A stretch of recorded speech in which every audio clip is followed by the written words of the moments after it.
All right. Thank you, everyone, for your patience while we resolved a Zoom technical difficulty. Microsoft was trying to force an update on us, and we had to tell it no. Okay, it is July 8th, 2026, 6:38 p.m., calling this meeting to order. This meeting is being recorded by Greenfield Community Television, GCTV. If any other persons present are doing the same, please notify me at this time. Seeing none. Secretary Webb is out today, so I will call the roll. I believe that we're all in person. Mayor DeSorger? Here. Great. Member Deitman? Here. Chair Sexton, I am here. Member Deneve? Here. Member Child? Here. And Member Goodwin? Here. Amazing. We have a quorum. At this time, we would like to open up for public comment. Members of the public may speak for up to 3 minutes, which I will be timing with my handy-dandy timer. And when you come up, just give us your name and your relationship to the schools, please. First up, we have Judy Bennett.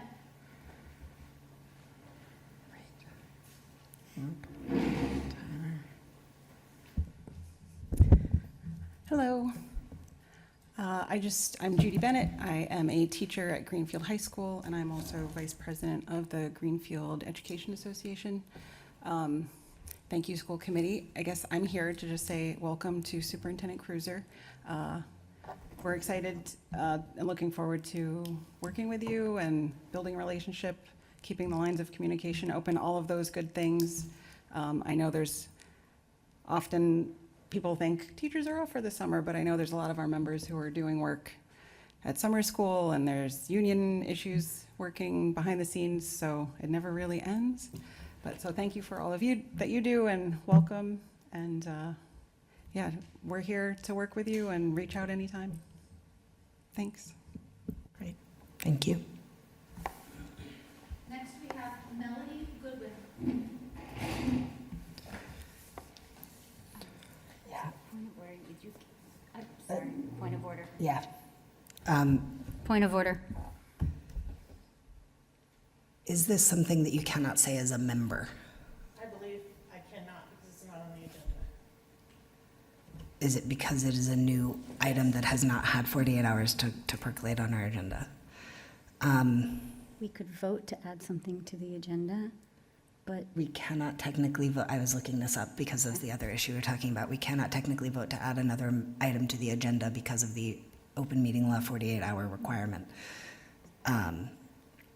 We can add things to maybe discuss, but not take substantive action on. So I asked, and I Yeah. was told I didn't give up my rights as a citizen when I became Yep. a school committee member. You did not. So public comment should be something I'm allowed to do. but you're allowed to speak your mind in the forum of the school committee, and the public is not. So the public has the right to have their public comment heard, and it's enshrined. But you have additional rights because you were elected, so you speak here in this forum, which is why I point of order. So it's in the hands of the chair. I did ask this question in Hyannis specifically. Mayor, do you have any sense of this? For public meeting, open meeting law kinds of, My personal opinion is I'd let anybody that wanted to speak, speak. That's what I'd do. all right.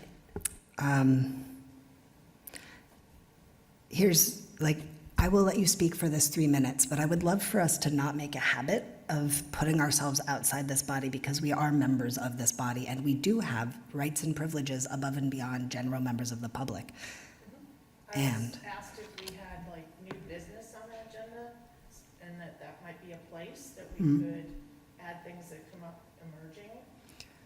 Again, that is a place where we can add potential topics as long as they are within the 48 hours and they are not topics that we can then actually take any substantive action on. That is absolutely true. I have asked. So with that, I will put the 3 minutes on and I ask that you just keep it to that 3 minutes. That was the plan. Great.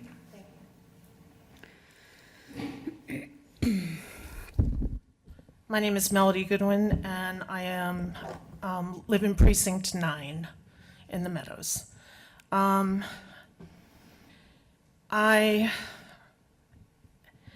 was informed about an email that went to some parents, and that concern came to me. But I think the concern is related to somebody who has not been recognized the way they really should be, and she's actually here tonight. And I want to really thank Hannah Cherry for what she has done for our school district. The last 10 years, we've had a lot of attempts to pull our band program and our music program together, and I was lucky enough to attend the concert. And it is a lot of hard work to put a district program together. And I only got to see her from the back, so that tonight was the first time I saw her from the front. And what I saw were some amazing children, many I knew, who got something very magical. And with that magic took a lot of really hard work, and I wanted to thank her publicly for doing that. So one of the conversations is the fact that there's a group of children we're hoping that can go on in a program. Last year they won a silver medal, and I'm hoping they get to go to gold. So I'm using my 3 minutes to say thank you to Hannah Cherry for all her hard work. And I will be at your concerts, and I am going to enjoy the magic every single time, even though I hate the chairs because they hurt my back. But I will be there. And also, I wanted to use a few seconds to, our school committee is working really hard on really making great things for kids. And we made the arts our priority, and I just wanted to state that publicly again. The arts, it is our priority, and we believe in that. I don't think there's a person sitting here who isn't promoting the arts. So again, Hannah Cherry, hear me. Don't go anywhere. You're not allowed to leave. Please stay, and please keep doing the magic for our kids. Thank you. Third, we have Michael Mastrotaro.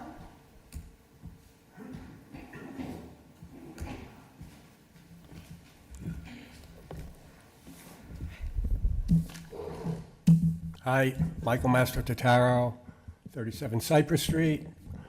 All three of my adult children attended Greenfield Public Schools, and I have a grandson who's about to be in Greenfield Public Schools. Science, frequencies, math, division, reading, language, Italian, German, sometimes French, endurance, coordination, muscle memory, social emotional learning, teamwork, camaraderie, self-discipline. How do you get to Carnegie Hall? Practice. Listening, understanding cultural friendship. When playing music, your brain fires on all cylinders. Music in public schools should not be extracurricular, but a curriculum. Music students make good students. This budget season was made clear that arts were going to be a priority. And now, the understanding is, hopefully it's not going to be the case, that that band in the middle school is going to go from twice a week to once a week. Now, I don't know what's changed in the scheduling from last year to this year. I mean, the numbers haven't changed by any means. So I don't understand it. And I know you're new here, but hopefully you can get that fixed because it's a priority. Because these kids in the middle school and the 5th and the 6th graders are going to be in the high school. And without the young ones playing music, we will have no music program. And Hannah, I have never met, but she is doing an awesome job, and we are lucky to have her. And I wouldn't blame her if she decided to leave, if they were going to cut her program in half. So I'm just hoping that the right thing is done here for the sake of our kids, for the sake of my grandkids, and for the sake of the parents who get to enjoy their kids perform. Music is a universal language. If you can play music and you can read music, you can go anywhere in the world and communicate with somebody. So, thanks for giving me the time for my input. Thank you. Next we have Doug Selwyn.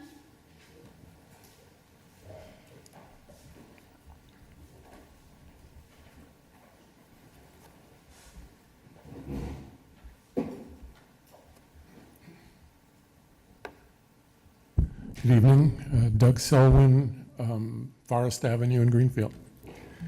Well, it turns out that what I have to say actually sort of aligns, with the two previous comments. I'm here to repeat a request that this school committee stand strong with other districts in opposing what the governor is doing by reinstituting essentially the MCAS as a graduation requirement. She's calling it something else, end of course tests, which makes it sound like final exams, but these are exams that are entirely created by DESE and scored by DESE with no local input. It narrows the curriculum as the MCAS did, which closes out things like the arts, which we say we value, but we know that if what is measured and is what is valued, that other things get closed out. Everybody's going to take the tests, and we know that for a lot of students, that's not their strength, it's not their interests, it's not what they value. So we are, again, feeding them to the state rather than having the schools serve the needs of our kids. So I'm urging the school committee to take a stand with other districts to sign on to the Massachusetts Association of School Committees statement opposing this. If you haven't already done so, if you have done it, do it again. And recognize that you don't have to be passive about this. This is a conversation that we should be part of rather than simply the recipients of. And I have then another comment about something else. I've been talking with folks and wondering, their comments about how things are in the schools and what causes people to leave or not. And I wonder whether we do exit interviews for people who are leaving. That any family that chooses to go elsewhere, it makes sense to me to talk with them and find out why and what would better serve their children such that they would stay. And I don't know what the policy is here, but I just wanted to raise that as a question and to encourage, if we don't do exit interviews, that we do them. That's it. Thank you very much, and thanks for your work. Happy summer. Thank you. If there's anyone online who would like to make public comment, please put your name in the chat, and I'll see it.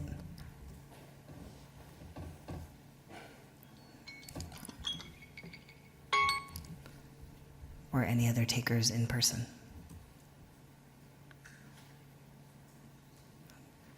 Give it another 10 seconds for folks.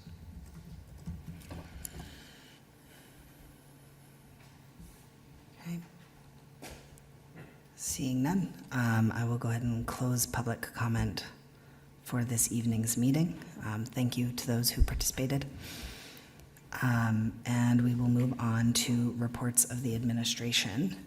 I know that we'll start with items A. Item A, did anyone have any questions for our business manager about the report submitted? Okay, seeing none, thank you. And we'll move on to our Assistant Superintendent of Teaching and Learning, item B. Any questions for Assistant Superintendent Sullivan, who is joining us online? All right, we have a question from Member Child.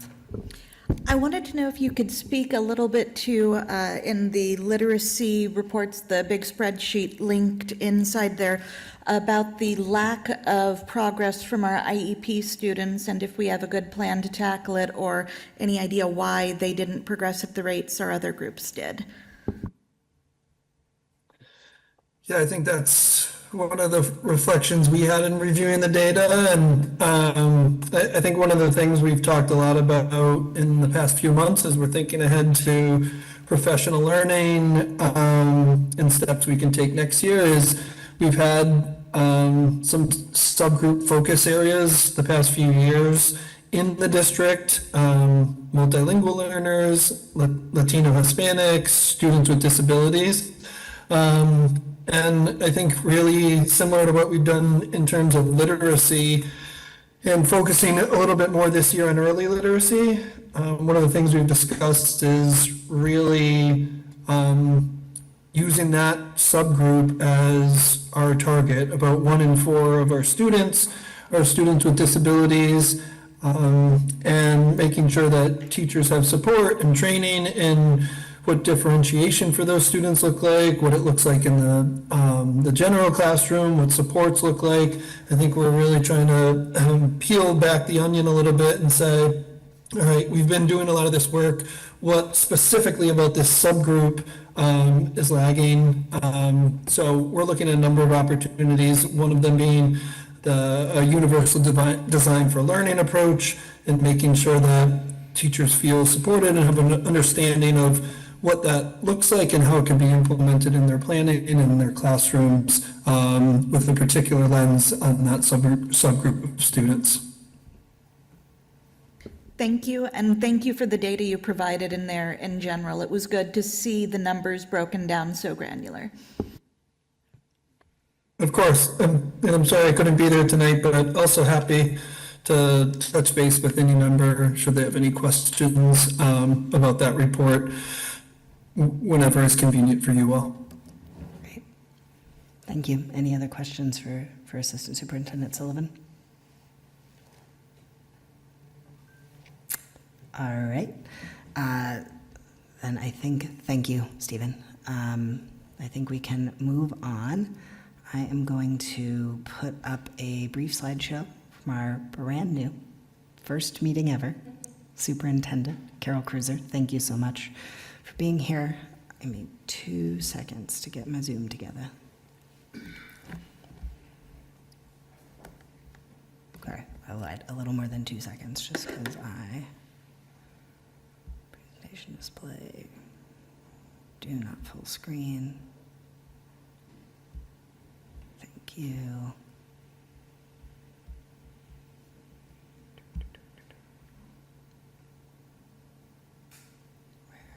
There it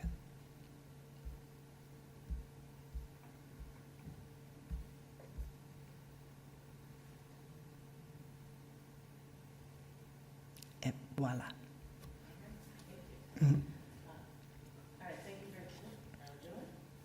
I think we're doing it. All right. Thank you very much. Thank you, everyone. This is a very brief introduction. I just technically started on July 1, so I just wanted to come and say hello and talk a little bit about what the next couple of weeks and months is going to be. So you go to the next slide. So I walked in, I actually came on Monday to start prepping, but Assistant Superintendent Sullivan and David Messing had done a lot of the work to get our retreat up and going. So we had a great retreat the first couple of days with administrator, department heads, and it was really great to get to know everyone. Excuse me. So just a few things about what we did. We reviewed data from the 2026-2027 school year, what we would need for that going for the next year. We set up our calendar. We spent a lot of time talking about safety and security measures and plans to evaluate procedures and protocols. That will be happening in the summer and beyond. We reviewed the restorative practices pilot at Federal Street, and we had a guest speaker, and we talked about what the next steps would be with that. We discussed the strategic plan that ends in 2028, and we talked about the school improvement plans, and I'll be talking to the principals individually about that and with the group, so that will be going on in the summer as well. And then I set up one-to-one meetings with the principals and the department heads, and I've already had about 6 or 7, and that will continue. So that's been the first few days. So we're just going in quickly. Assistant Superintendent Sullivan and myself will be at the Superintendent Conference next week, and it's really pivotal for a lot of different things. One of them is the fact that we will hear a lot about what's going on at DESE when we're there next week. There will be a lot of information from a lot of superintendents and a lot of DESE personnel on a lot of important things like graduation requirements and some of the changes that are happening and some of the ways we need to advocate for our schools. So there'll be a lot of work on that next week. For me personally, the first day, before a lot of other people get there, will be for the superintendent induction program. I did this as an assistant superintendent, so this is a slightly different program for superintendents. And they work with us in the cohort to develop a full entry plan, which you'll hear at another time. And then they also talk about mentorship and advocacy, and they will give us a lot of information. So I'm really excited about that. And it will also give Assistant Superintendent Sullivan and I some time to talk about Greenfield specifically. So in order to do an entry plan, I'll do a lot of listening and learning with the one-on-ones. I also plan to spend some time with one-on-ones with whatever staff want to do 15 minutes in the summer on Zoom or come in to see me if they're around. I'll be in the buildings as much as I possibly can to get to know the buildings, the staff, and the students. Tomorrow, I'm going to check in on the summer school at the 2 buildings. So I was going to go the first day, and I thought, hey, let's give them a little time to get things going. So I'm going to stop in tomorrow and see them. I'm going to pick some town halls for staff and families at night, after school. I'll do a variety to give people a chance to go see them at their times that work for them. I'll go to as many engagements as I can, activities that I can. And then once school gets started, I'm really going to do some student focus groups in the buildings.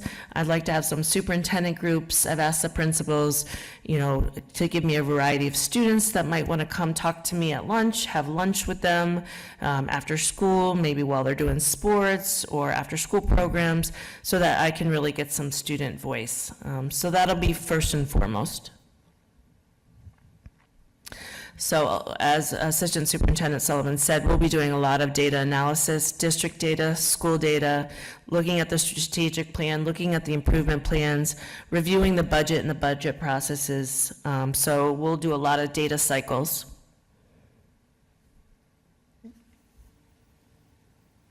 And then again, after the initial meetings, we'll have department deep dives, financial review, academic evaluation. We'll develop strong communication systems. I've heard a lot already about communication. So we'll really focus on that with the school committee and the schools on the best way to have a systematic response and a systematic way to get to parents and families in the best way. And then from there, you'll get a formal superintendent entry plan summary report when that's done. Great. And just thank you. Everyone has been wonderful, friendly, getting to know the place, getting to know the school, and I couldn't be happier to be here. So thank you very much. Excellent. Thank you. Any questions for Superintendent Cruiser? Comments? All right. Mayor Elizabeth? Well, welcome. Where is the summer school? What schools do they go to? Four Corners and high school. Great. Member Deneve? Thank you for being here. I'm so glad you're here. It's wonderful to see you. I guess my question is more also for the chair as well as you, but I'm wondering, also under the advice of Roland, we had a little chat about if you would like a meeting with us, or if you're planning on doing that, where we I don't want to use the word onboard, but where we talk about the kinds of communication that you want from us and the kind of communication we want from you, so that we are all on the same page and we understand what to expect and you understand what to expect from us. It's sort of like a get to know you session that might not be an official school committee meeting, but I don't know exactly how we would do that. It's sort of a working session, since we know that we're allowed to have working sessions. And if that would be helpful to you, Roland said that he thought that that would be a great thing to extend, so I'm just wondering if there's plans to do that. Yes. Wonderful, thank you. Yep. Great. Thank you. Anything else for our incoming superintendent? Did you want to talk about the other items under your purview? So the two other items for my is about first enrollment. So right now, we're closing out the old year and starting the new year. So next time, I'll be able to give you a really big breakdown on exactly what grades and the kids in each grades. But for right now, I can tell you, we have 61 new students enrolled for the 26-27 school year. So that's exciting, and hopefully will continue. And in next month, I'll be able to give you more details on which grades. And then the only other thing, I know you were told this before, but we have talked a lot about communication in our subcommittee meetings. We're also talked about communication. So I just want to say again about the fact that we're launching the Parent Square app and the Parent Square platform. And summer school is using it, and Summer Eats is on there already. They're sort of doing that. And then in the fall, we'll roll it out to the rest of the schools. And I just want to let you know that I have used Parent Square for the last 2 years, and it's an excellent platform. I think you're going to be really happy when we decide it can consolidate how we communicate to different families, how we communicate to different buildings. It's a very easy way for teachers to communicate, for families to communicate, and the actual app does look like a social media feed. So I think when we have discussions about it, and once it's rolled out, it will really be a great avenue for families in the school to be able to see what's going on in the school district. So I'm really excited, and I just wanted to say that again, because a few people had questions, and I know it was said before, but just to say it again. Great, thank you. Any questions about either of those? Yes, Member Deneve. I have a question about the Parent Square app. Is it only for families in the district, or are there like a general awareness section for people like us, like school committee members and, other citizens that maybe don't need the parent section?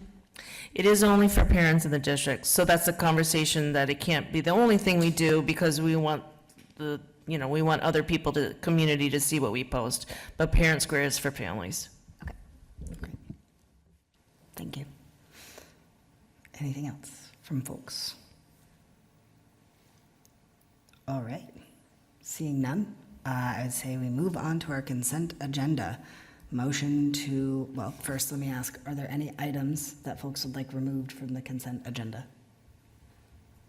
Seeing none, I make a motion to approve the consent agenda as presented. Second. Great, any discussion?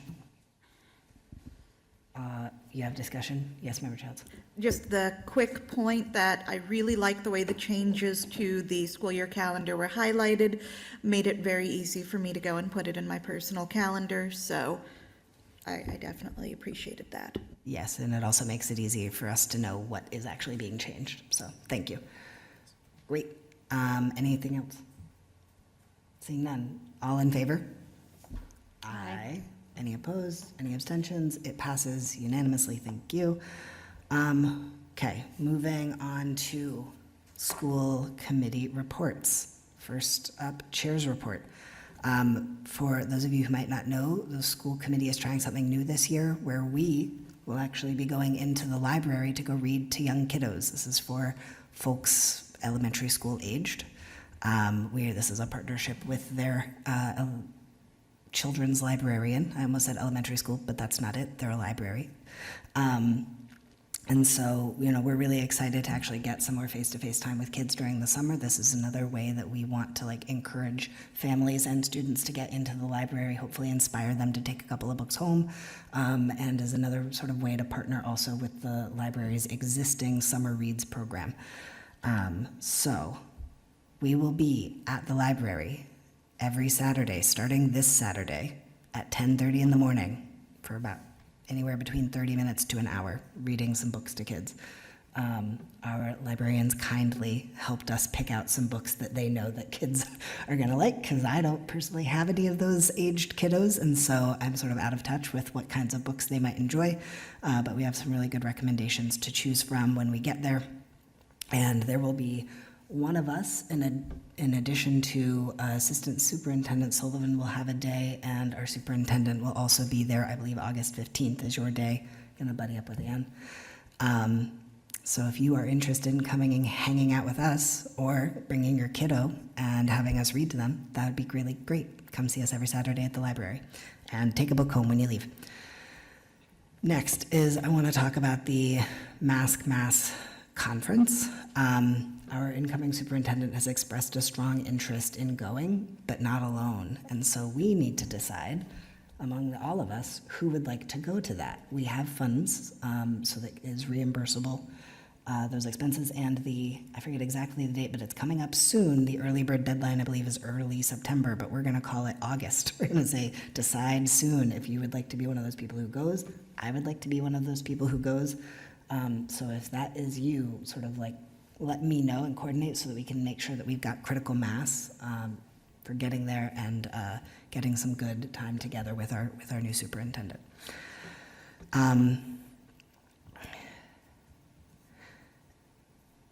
I do just want to touch briefly on other items that are coming up from the public.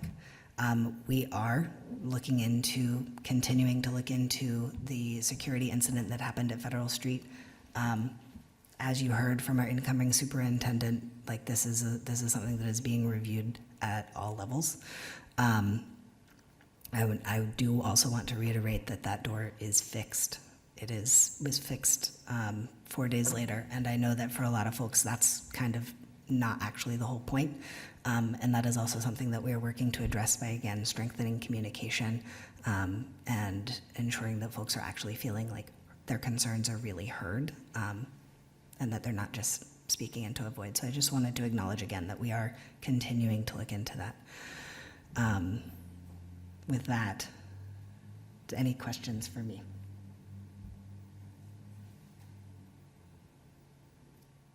Seeing none, let's move on to budget and finance and warrants.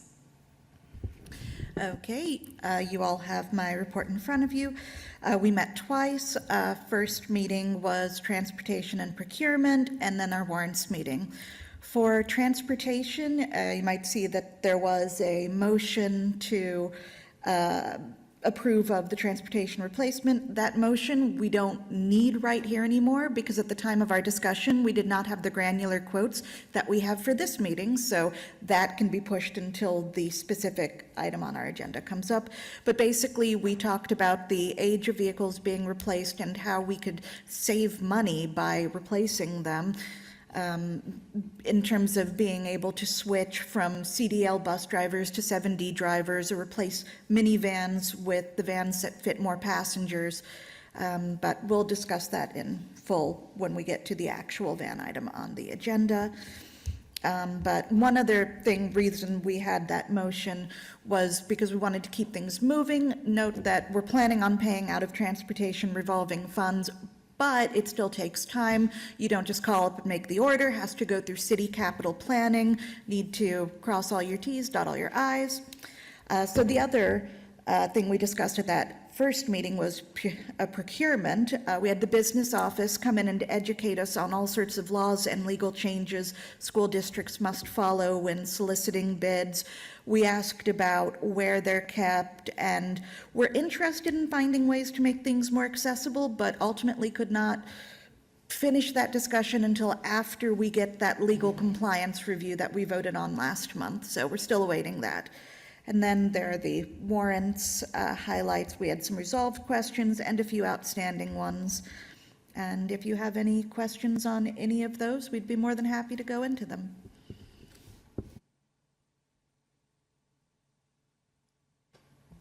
Questions from members?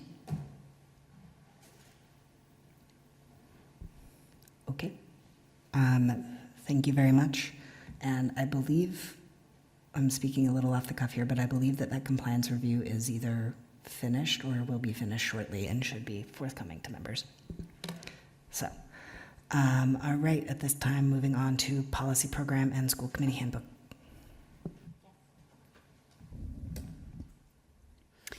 Okay, we met on July 2nd virtually and discussed how best to use our time for the remainder of our meetings. We revisited our goals and made some choices about how best to move forward. Our 4 largest priorities this year are modernizing the vaping policies, preparing JIB to be implemented, that is the adding a student rep to the committee, creating an academic integrity policy and working on the AI advisory committee in whatever capacity is required. Superintendent Cruiser and Jeffrey will handle JIB. Anne will make a spreadsheet of vaping processes, and I will connect with council about academic integrity. And we will have an agenda that will cover the rest of the year, and we intend to bring recommendations regarding these priorities to the full committee at each of our remaining 2026 meetings starting in September. Our final meeting for 2026 will be a debrief where we will assess our progress and prepare a folder of the work completed to pass on to the next group of members to serve on the subcommittee. We have several policy work requests for the full committee to approve. We would like to find all of the communication policies that are available in our manual and read and discuss bolstering or modernizing them. And we would also like to discuss student retention policy IKE to adjust some language. So we need your blessing to do this work. Our next meeting is August 24th at 7:30 p.m. and is 100% virtual. Would you like me to make a motion to Sure. receive the blessing? Yes. Okay. I make a motion that the Greenfield School Committee allow the policy subcommittee to engage in the work of discussing the communication policies and discussing the student retention policy IKE. So moved. Second. Okay.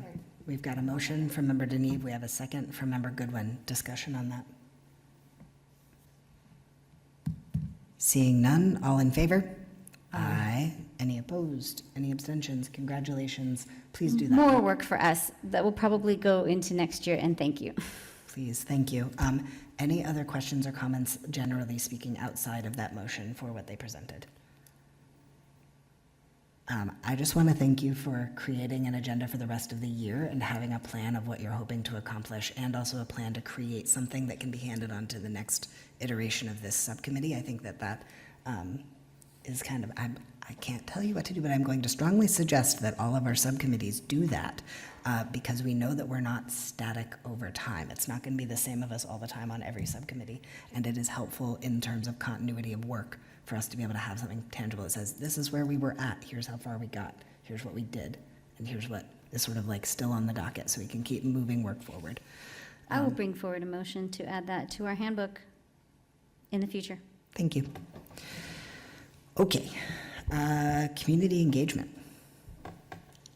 We met on Monday, but it didn't make your packet because Yeah. I forgot to send it to Becky Tower as well. All good. I think the exciting news, especially for people who are still here, is fingerprinting is happening again.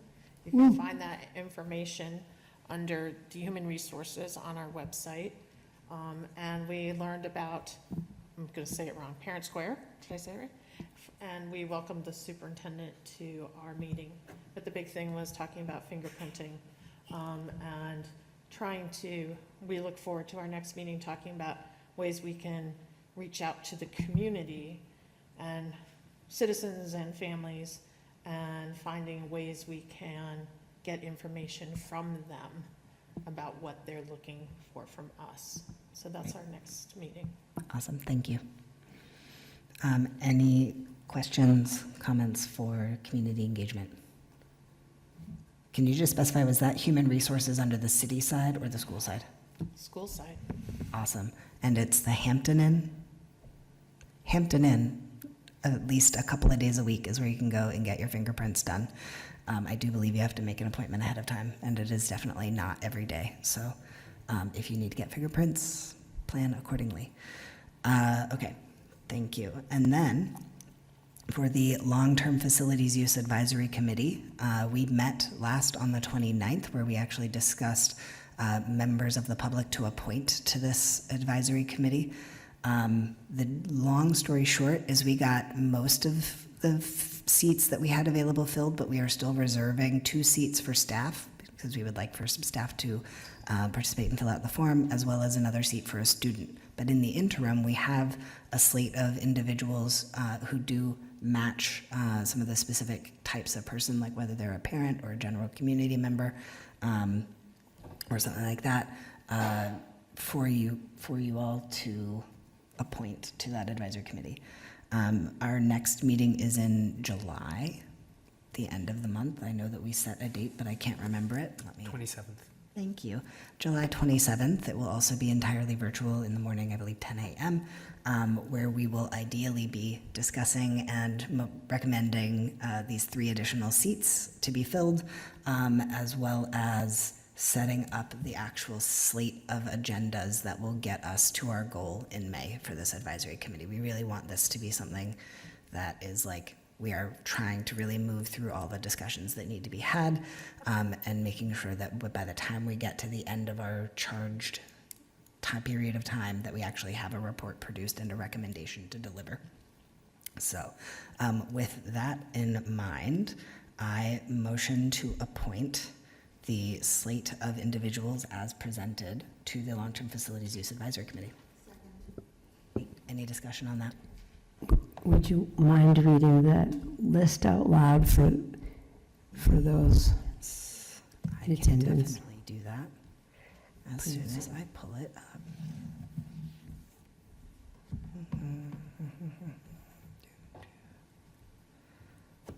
All right.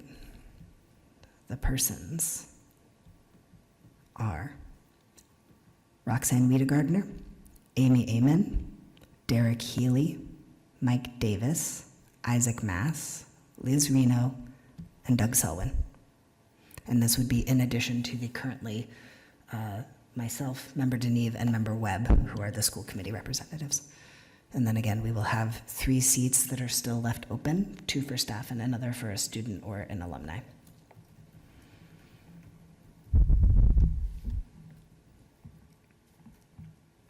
Any other discussion? Yes, Member Deneve. Have we received any applications from staff members? Not yet. Okay. If you're a staff member, please do this. Please consider it. The because information is online We about need what. you, 2 people. Yes.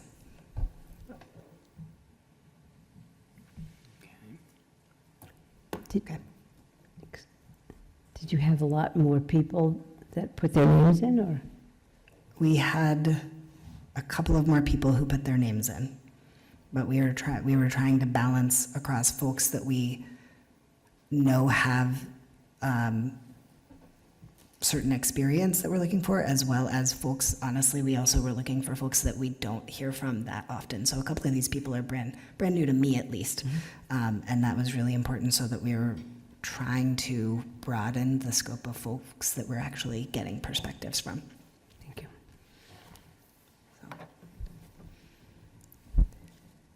Okay, seeing none, I would love to bring this to a vote. All in favor? Aye. Aye. Any opposition? Any abstentions? Okay, it passes unanimously. Thank you. Now, back to our agenda.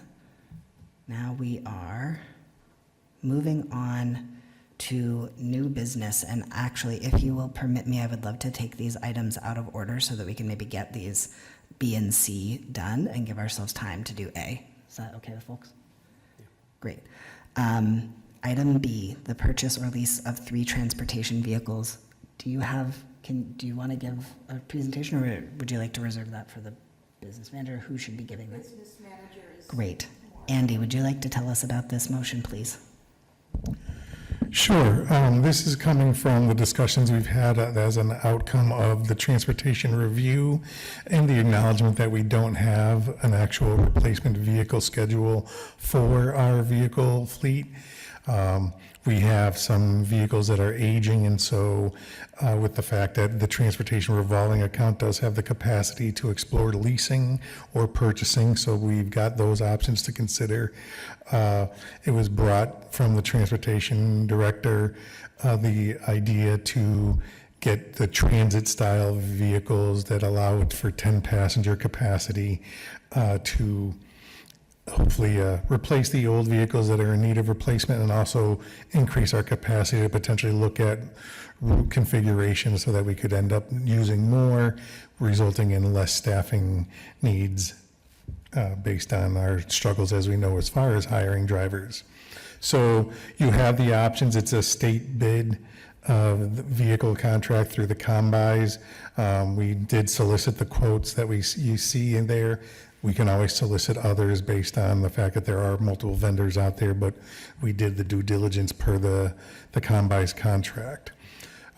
We do recognize and acknowledge that the city's green community, and I know Miss Carol Collins has asked to a review, and we did send to her. She's aware of the vehicles that we're looking at that admittedly are not in line with the green, they don't fit the green vehicle requirements because of their capacity and weight, so they would be outside of that requirement. So understanding the goal of trying to get as fuel efficient vehicles as possible, the transit vehicles are the route in which we would recommend going. And also acknowledging, as was stated earlier in the report, that the vehicle purchases going through capital, with the identification of the fact that yes, we get to go through capital, but with the funding source being for whether it be leasing or purchasing through the transportation revolving account.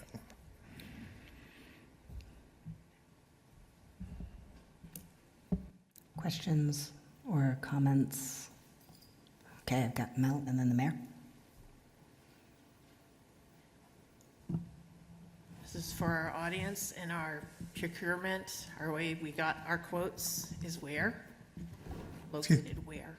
Where did we get them? No, where will that information be located? Oh, and we have it in the business office. Thank you. Okay, thank you. Mayor Disorder? So I have a couple questions on this that actually were raised by the Energy Director, Carol Collins. And I pulled up what we were looking at, the transportation report, Andy, and I think it's fabulous that we're going to replace some of the vehicles. And I hear, and I did read that they recommended in the report on page 25, maybe thinking about getting a bigger one, because we have 5 people vans right now. My question, or maybe actually a suggestion from Carol actually, was would we want to try to buy 1 or 2 of the 10 passengers? She suggested, I know that she gave this information to you, that the one that we were looking at, it's the gas that it uses, the 10-seaters that were $78,000. She said they were used 36 miles per gallon, and the one that she had discussed with you was a 7-seater, used 15 miles per gallon. So I'm not a miles per gallon expert, but I did look at the list of where we sent the students for special education, and I wondered, did you think that most could fit in the vans of 10? I'm not trying to micromanage that either, but I wanted to be energy effective as well, because I could see the ones that were in Chicopee. I could see that there are several students that we take to Chicopee that maybe you could put together, but do you think that it should be all 10-person ones?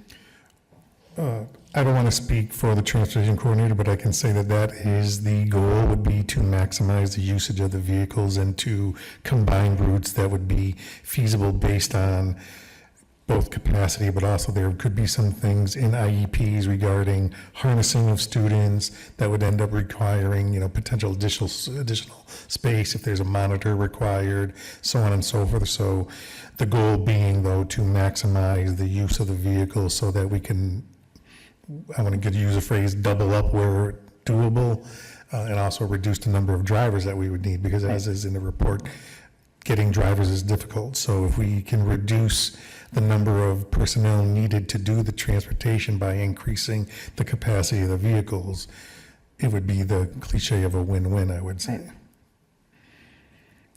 So I'm just gonna relay her information. Her suggestion would be to do 1 or 2 10-person vans and, maybe 1 7, but I will go along with whatever the group thinks. I just see a lot that we're in different directions.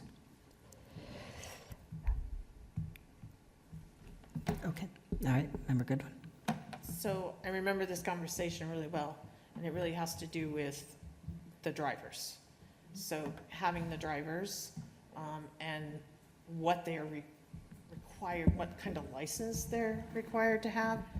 And one of the things about the smaller vans is it's harder to take even small groups places. Like, I know one of the things we're looking for is a van that can take kids to the Y for swimming, you know, and we used to have one of those, actually, it used to belong to the Y, and we could get a whole class into one of those big ones, but we could not get into the smaller one. So I think it really has to do with capacity and the drivers, and you have to look at it this way: if we have less drivers, you're saving money, which you may use on gas, but that's just the reality of it. Who's gonna drive them? Okay. Member Chance? Another one of our absolute needs in new vehicles is to have at least one of the new vehicles able to transport wheelchair-using students. And so that's another thing that the vehicle size comes into play with. Great. Thank you. Yes, Member Dittman. I just wanted to clarify, Mayor, that I heard you correctly. Did you say that the 10-passenger van gets 36 miles per gallon and the 7 gets much worse? It was the other way around. I might have misspoken. Okay. That does happen every now and again. But the larger ones, we're concerned about, we're worrying about the climate change. So the larger one, the 10-person van, got the least Yeah, miles to the naturally. gallon. Okay.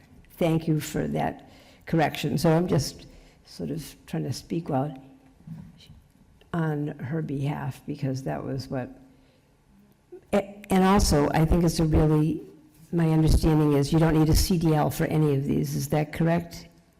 So that's where we're, Right.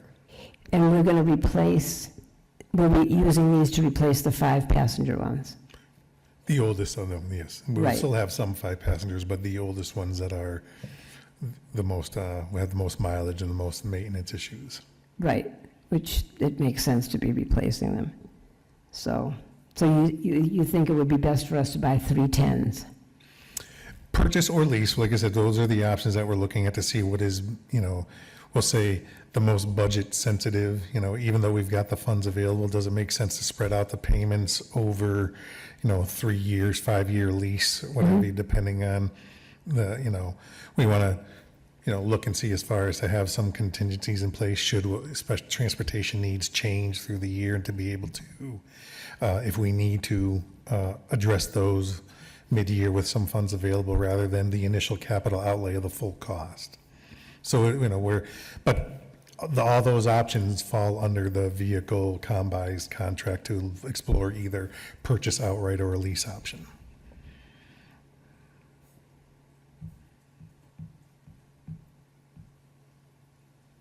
Okay, thank you.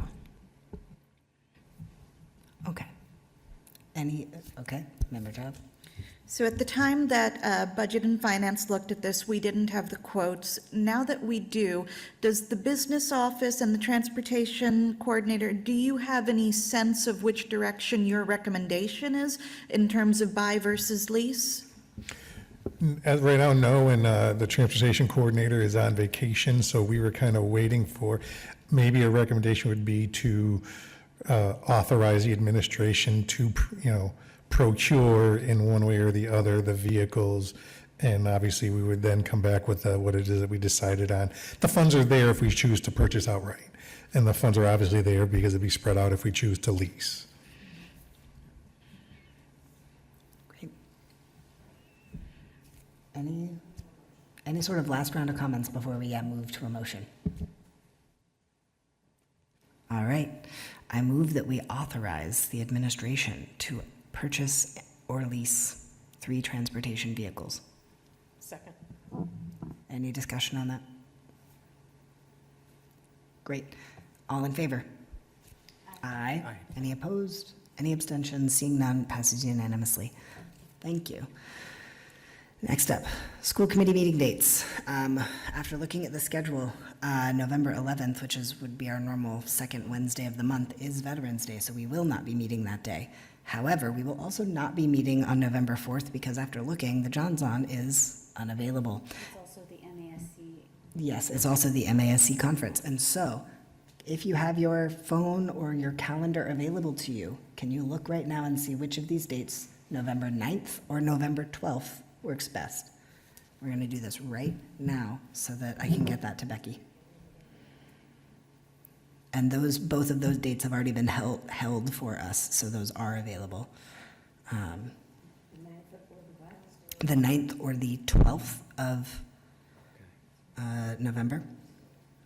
My hat in for the 9th. 9th is better for me, too. All right, we've got 2 for the 9th. I'm also good for the 9th. I think 9th is best for me, but I could make either work. Okay?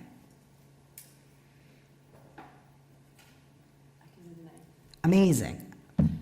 Please hold in your calendar November 9th at 6:30. And that will be should be our only funky one for the rest of the year. And I will pass that date along to Becky so that she can formalize that hold for us for this space. So it'll be same time, same place, new date. Thank you. All right. Now we get to move on to this fun piece of new business, where really I just want us to have just more of a discussion of what have we done for the last 6 months? What are our priorities for the next 6 months? And can we map out a rough calendar of items for our remaining meetings? In an effort to help streamline this, I'm going to share my screen again. Folks should have received in their sort of like supplemental meeting materials a handy dandy spreadsheet. And I want to thank Member Childs for supporting me in filling the spreadsheet out. This is essentially a list of all of the motions that we have made or done anything with this whole year. As you can see, there are many. Some of these are complete, but not all of them. And so this sort of tracker was made in an effort to actually keep us on track to knowing where we stand on the items that we've actually already brought. Because we have 56 things that we've done, I mean, it behooves us to actually slow down for a minute and say, okay, of those 56 motions that we've introduced, how many of them have we been able to get to that complete stage, and where do we actually still have some outstanding items that need to come back on agendas, or that we need to follow up on the implementation of? Because it's not enough for us to pass motions or policies. We actually have to see what the outcome of those were if we actually intend to make some difference. So, given that, I do want to just share some highlights of the things that we've done this year. We got a new superintendent. Yay. We did vote to have more student participation in our meetings by bringing a student representative and also making sure that we are following the law in terms of having a relationship with a student advisory council. This is one of those things that I will just note for the folks following along at home. We realized we don't have a student advisory council in order to liaise with them. We have a student council, we have student government, but that's not quite the same as the thing that's in the law. And so this is where we're at with that one. That's the status, is like, we have the policy, it's there, and now it's our job to circle back and figure out how to implement the thing. So thank you, policy, for circling on that. What else have we done? We found a sculpture. That seems really, I say we, Roland and the former facilities director found a sculpture for us, but that's like sort of no small part, and it's my goal is to see us actually do something with that and see if we can find some funds in the future to get a plinth for it and stick it somewhere and have it become part of our city's whole thing. It connects the schools to the cities in my eye, because our city has two sculptures from that same artist already. What else have we done? We conducted some other hiring. We formally moved some, like we moved the handbook under policy, we moved warrants under budget. We've been working to make our warrants process more transparent and accessible to the public. I don't want to say that we are like done with any of those sorts of those items. Those are all an ongoing process, but these are concrete things that we have been able to do over the past 6 months to actually get us places. What are other things that folks want to celebrate that we've been able to do that you can think of? What have we done in the last 6 months that you're proud of?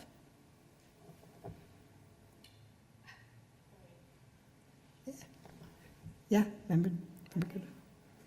One of the things I'm proud of is just having a feel for the warrant process. I know more about vans and transportation than I ever wanted to know. Just knowing how those decisions are being made. I think and I like the fact that we have had the transportation, I don't know what word you want to call it, but that somebody came in and looked at all of our data, and kind of gave us, lease. Yep. Sort of gave us that advice. I thought that was great. And I think that's important to do because, taking that information to what we currently were doing was really important. We didn't know, like, the nitty-gritty of, how to get drivers and what happens if our drivers quit. And, the oil changes, how much it costs us to cut the grass at the high school. A lot of information has come at many of us. And I think where I'd like to see it land, which we haven't quite figured out, is transparency. So we're looking at it, but how do we frame it so it reaches anybody in the community who says, hey, I pay high taxes, show me like where this money goes. I think that, to me, is the ultimate goal, how to make that information. We've started to really dig into information. It's just like, where do the bids or the procurement information go? I was excited when I heard maybe a file cabinet, because I could go and, we could paint it purple and say, this is our stuff, and, but that's where people want to kind of get a sense of, are we making our money count? And so I think that was really important. Great. What else? Yeah, I've got member Childs and member Deneve. We could round robin it. 2 policy changes that I'm really excited about. Our field trip policy change to make it sane and more reflecting of reality. And I really like that we changed the public comment policy so that you don't have to dox yourself. You can just give relevant information.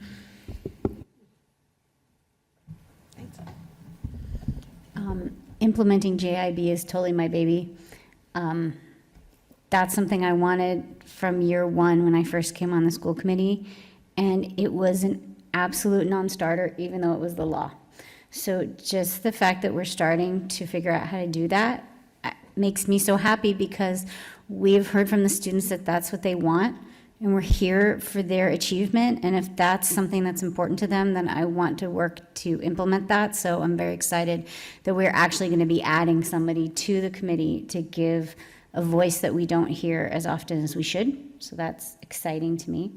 I'm also really excited to have so much interest from Anne and Jeffrey on policy subcommittee, because for many years, the only thing that the policy subcommittee did was review old policies and make sure they were fine.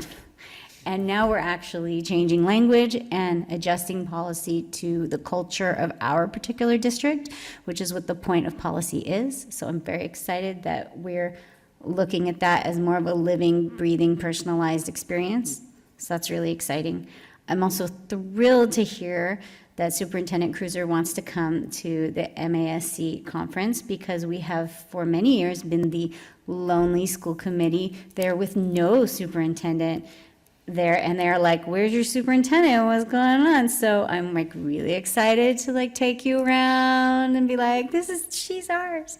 And so that will be really fun because we'll learn about things together and you'll be able to advise us on what district-specific panels you think we should take, so we're not just stumbling around in the dark. So that's exciting.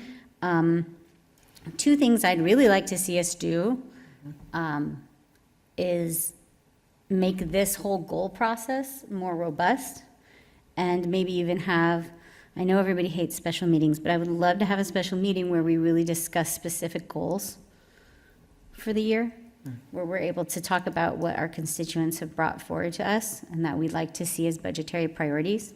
So I don't know if it fits into here or something special.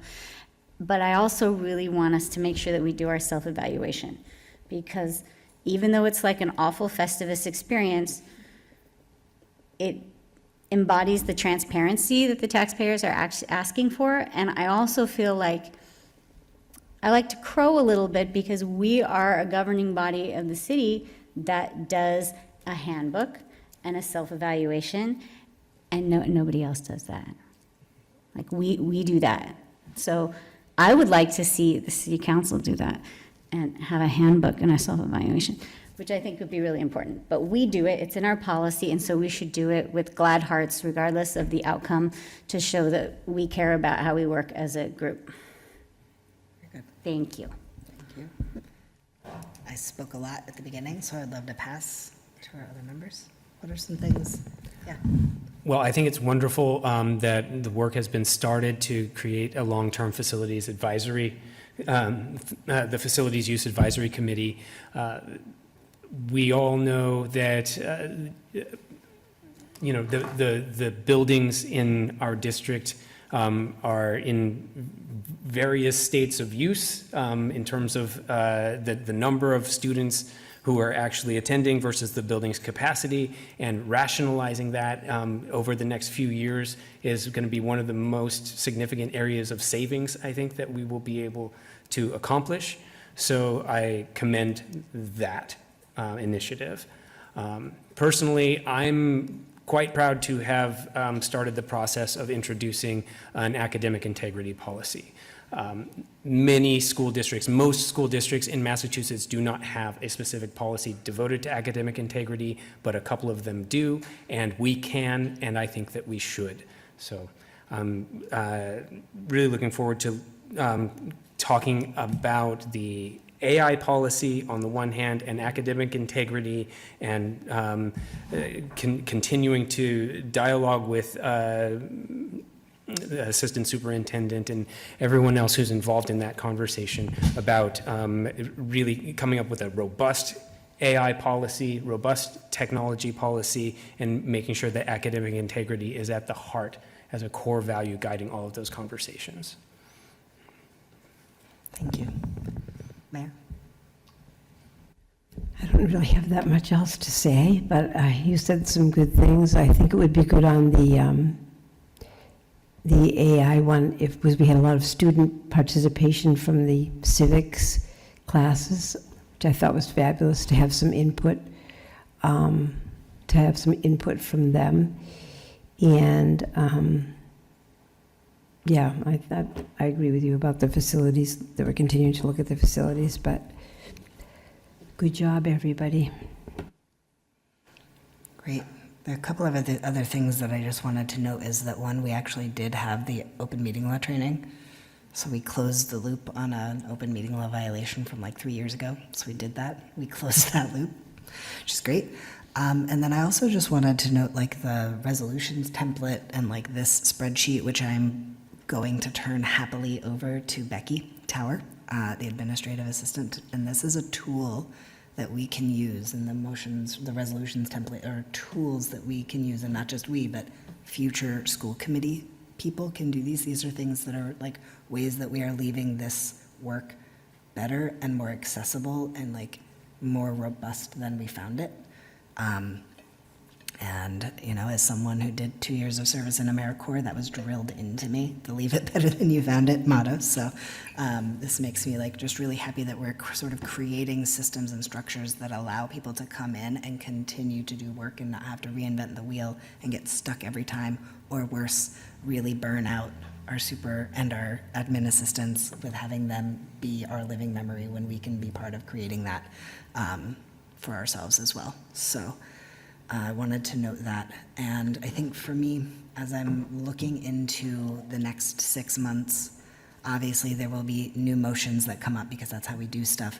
But I'm really excited to have to like take a look at these things that either, you know, were previously postponed or that we realized required additional work on our part, and actually taking the things that we've already said we want to do and then following that thread through, rather than continuing to just like, we want to do 17,000 things. And it's like, okay, I hear us, we want to do 17,000 things, but maybe it's easier if we just do 3 things and finish them, or like get them really, really accomplished. So that's sort of like the general ethos that I'm hoping for us to sort of undertake over the next 6 months. How does that land for folks when I say that? Yes, Member Denise? It's better than it's ever been. As the person who has suffered here the longest, I have been asking for these things and dreaming of these things and dreaming of spreadsheets and lists and people finishing tasks and circle backs being circled and finished, and it's never happened until now. I cannot wait to get into the spreadsheet and check off all the things that have my name on them. Thank God, it's finally functional. We're getting there. I won't Yeah. say we're finally functional, but we are Getting there. functioning more. Could we have a dream, another functional dream in the future of like being able to search these things? Because I was thinking about motions, and I was thinking I needed to look something up, and I couldn't do it. There's no way to search our materials. There's no way to find anything. And I was like, I can't just have institutional memory and be like, I know we did something like that back in 2022, and then go through minutes from 2022. I cannot. I will not do that work. So is this where AI finally helps us? Like, is this the job we put it to, or do we make a search bar, or how, please? Someday. Member Child? The Google Drive is actually searchable, so you should be able to search shared with me in your Google Drive to pull these up. But that isn't terribly useful for members of the public who just go by those massive PDF packets. So for that, I mean, if you've got an OCR-capable PDF reader, you can download it and search. But if you don't have that PDF software, Or if you want to search across multiple PDFs so you can follow the thread on one item. merge them into a mega PDF document, and God, no. your computer will hate you.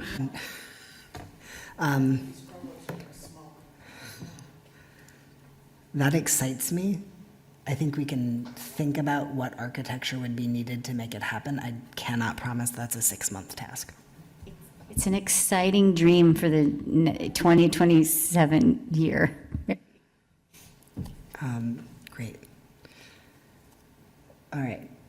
When folks think about other items, so when I hear about the next 6 months and where we sort of like really should be sort of focusing our attention, in addition to the items that come up all the time, like we know we're going to get a retrospective on the budget, how we did compared to what we thought we were doing.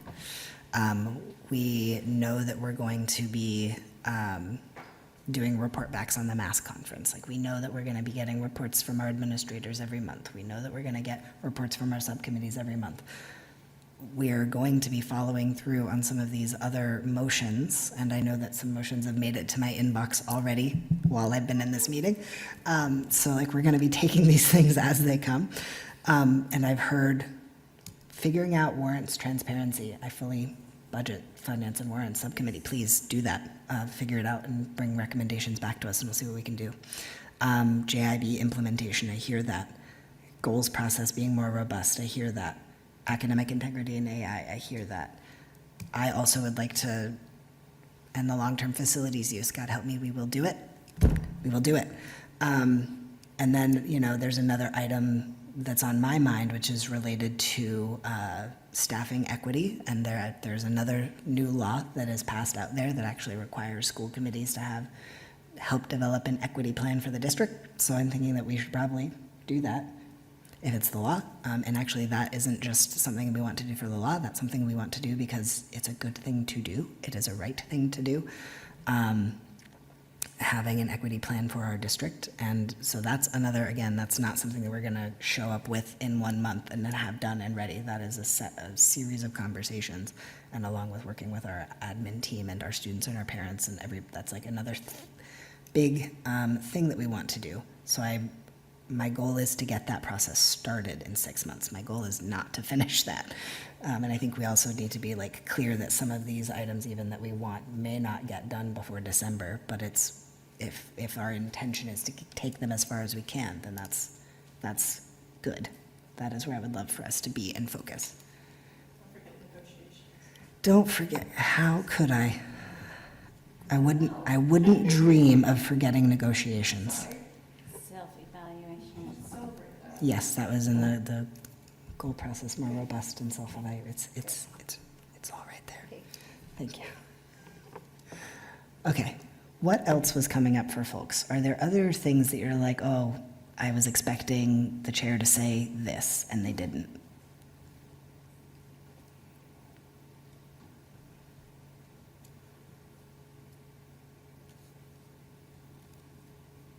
I see it percolating. I guess I'm just trying to figure out how, and I guess this is part of onboarding a new superintendent is our schools, a few of them have an underperforming issue. And this is like, I would like your chart where we could tick things off. I would love that. Like, all of a sudden, there's, 2% of the kids have gone up, like, in something, like, something that shows progress, because when we hear about it, we say everybody's fine, and then I see data, and then we're not always fine. I guess I like real accomplishments, not just broad. I think that would be really concrete, like, maybe 12 kids at Four Corners read 100 books, in the last 6 months. Something that we can celebrate, just concrete. So what I'm hearing there is an academic achievement tracker slash database, which is also sort of related to me to getting regular updates about our strategic plan. I think at least, twice a year would be probably, for me, good. Linked to real data. So not just we're working on it, but like a real, like, hey, this is what we actually did. Okay, great. Member Deneve.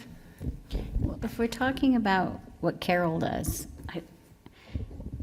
I guess I'd like to hear what Carol wants to do. Like, what is your plan, your reporting plan? Like, I'd love to know a year-long agenda maybe from you, like, how often are you going to report strategic plan information? Yeah. Like to not what we want to, I mean, obviously what we want to hear is important too, but I want to hear like what you want to give us. Like, what is your comfortable rhythm? When should we expect things? Because if we know that like, oh, she's going to do this every 3 months or whatever, then we're not like, why aren't we hearing? Because we're like, oh, she's got it. She's going to do it. And then that helps us see it as a larger picture, because like we haven't done superintendent evaluation for years because we've been in such a muddle. So in a few years, we're going to evaluate you like we have to, and you're going to want us to be, on our best knowledgeable behavior. Like, we're going to want to know everything that you've been doing and like have all these reports. And sometimes superintendents give us the information like when they know they have to pull their evidence together, and not like leading us on the evidence journey, but like, okay, it's the 6 month time and this is what I did and this is how I did it. And then we're like, I don't really know because we're not in the classroom, so I'm just assuming. So it would be great if we could find out how you like to do that and how you can give us the information over time. I think that would really help all of this whole process. Would it be fair, or I think it would be fair to have that as part of like the entry plan? There you go, yeah. Like, I don't need you to tell us that right now. I do think that a lot of that will be detailed in the entry plan, but as philosophically, at the big picture, I have heard very clearly, and it is sort of my way to be pretty transparent and to just tell you what's going on out there. So, so I want to find multiple ways to communicate, whether it's a superintendent newsletter that you'll receive, whether it's talking about academic data, but also, I agree with you, I'd really like to see us celebrate what the students are doing in any way, shape, or form, and we can do that a lot with a lot of different methods. So to answer your point, I'm happy to report on anything, but when I give you the entry plan, it'll be more specific with exact timelines, and it will be back towards like my goals. So you'll see what my goals are, and then the action plans on my goals, and there'll be a lot about the communication there. And then just, less formally, I'm more than happy to meet with them anytime, on Zoom, in person, on the phone call. If you want to talk about things, I definitely want it to be a working group, and I want to, just keep working on that relationship. So there'll be much more to come, I promise. No doubts. Okay, so this is probably the trickiest part of this agenda item, is if we can get a rough map of how we want to do some of this. I might, because a lot of this will be happening at the level of the subcommittee, I would love maybe for next time to have the subcommittees come with a sense of how they plan to get from here to there by December. Does that sound fair, reasonable? Policy will submit an agenda. Very good. For clarity, can you define from here to there? Okay, thank you, yes. For the things that are under your purview, for instance, if it is a goal to get more transparency about warrants, or to figure out, we've discussed about having them be regularly accessible to the public, what recommendation is coming from Budget and Finance and Warrants about how to do that, and when can we expect that from you? Like, when do you think you're going to be discussing this? That sort of thing, just so that we can so that then if it doesn't happen, or if we need to say, oh, well, that actually needs to get pushed back a month, just so it's not sort of floating out in the ether, and we are making sure to regularly check in about these sorts of things. I will also say this is helpful to me, because so far I've been holding a lot of this in my brain, and that's why I created this spreadsheet, so it could live in the hive mind. Yes, Member Denise. In July, on our year-long agenda that we wrote in the car that one time, Yep. we have post and share, edit, and republish as needed throughout the year-long agenda. So you could tweak the year-long agenda at this moment to include all of these things to better represent what we're trying to achieve in this time until December, and that might be a worthwhile thing since things have now changed. What we want has changed. Yep. Does that make sense? Mm-hmm. So it's the half-year-long agenda, essentially. Yeah. It's robust Yes. from July to December. Yes. Well, from August to December, because it's already July. Zhuzhed up. Zhuzhed. I hear you.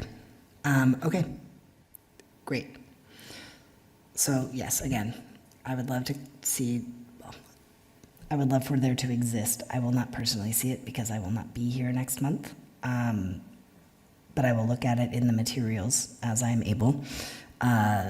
For subcommittees to come with a sort of plan when they would like to do this, and then I can work on between now and then having an updated or zhuzhed year-long agenda so that they're all coming together in August so that we know what we're doing for the school year.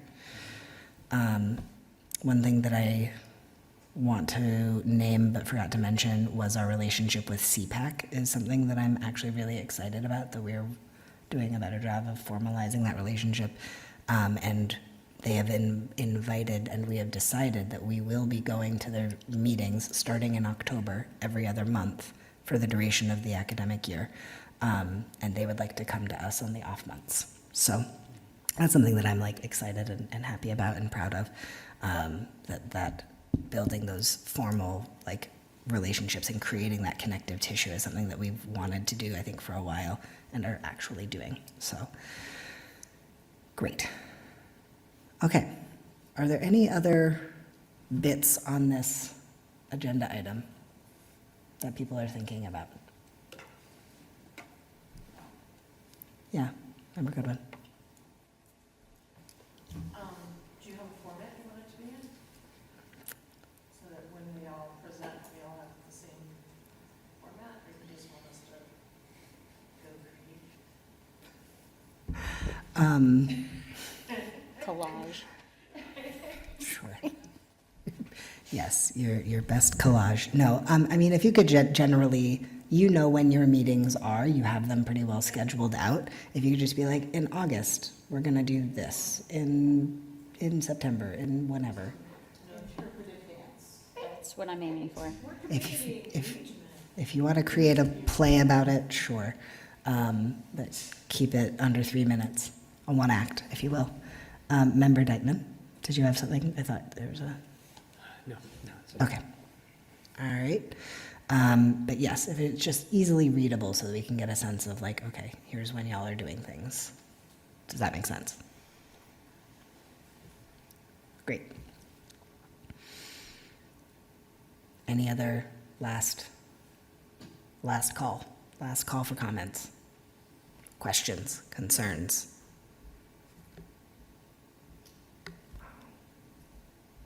Get out of here. All right. Seeing and hearing none, I say we move on to our old business. Old business. We have a discussion and vote on how to proceed and choose a vendor to provide a literacy audit for the district. At our last meeting, we were provided with the quotes for this audit. Folks requested some additional time to review the bids that we had. Have folks taken the time, reviewed the bids? You know what you need? Okay. Then I would entertain a motion to authorize our administration to proceed with the lowest bid. I move that we select Keys to Literacy.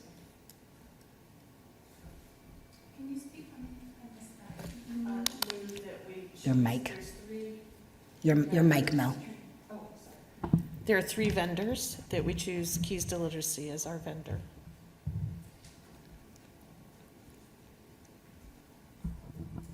Okay. Is there a second for that? And is that the lowest bid? Because legally speaking, that's the one we're going to have to choose. So.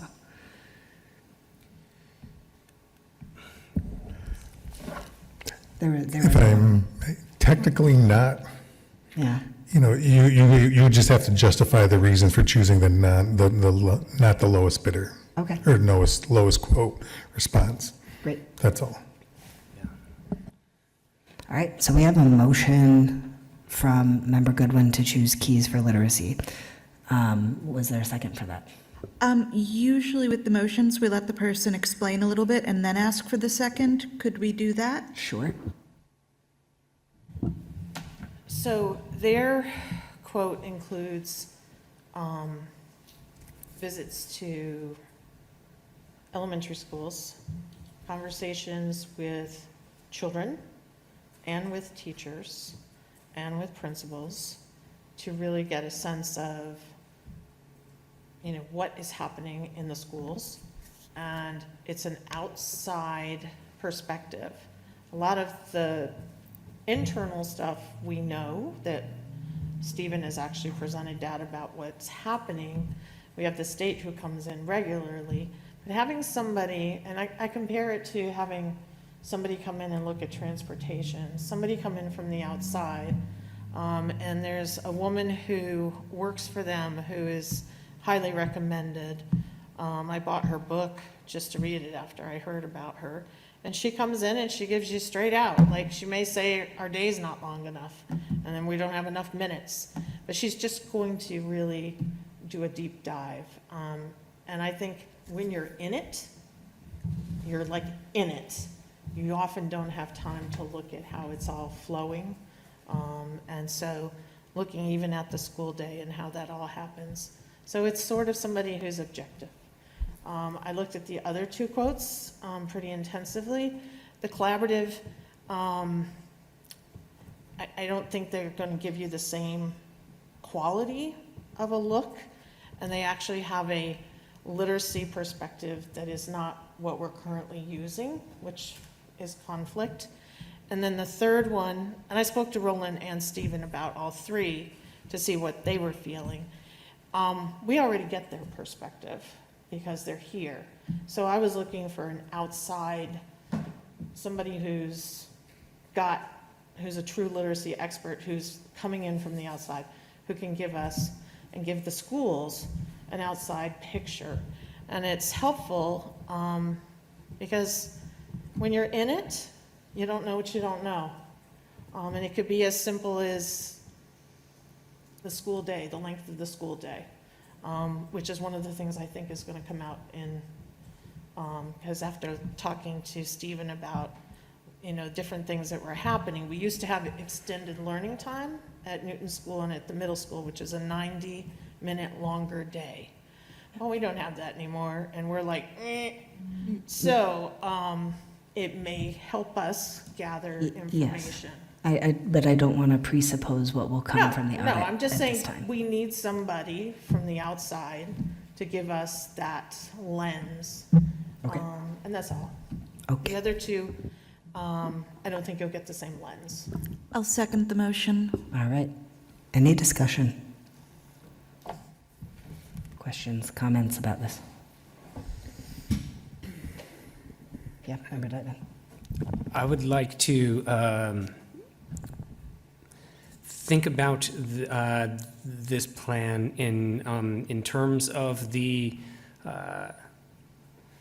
report that we received, the end-of-year literacy step back that we received from the assistant superintendent, and particularly I'm looking at slide 26 in the step back that shows grades K through 4 and the progress that they made over the course of the school year 25 through 26.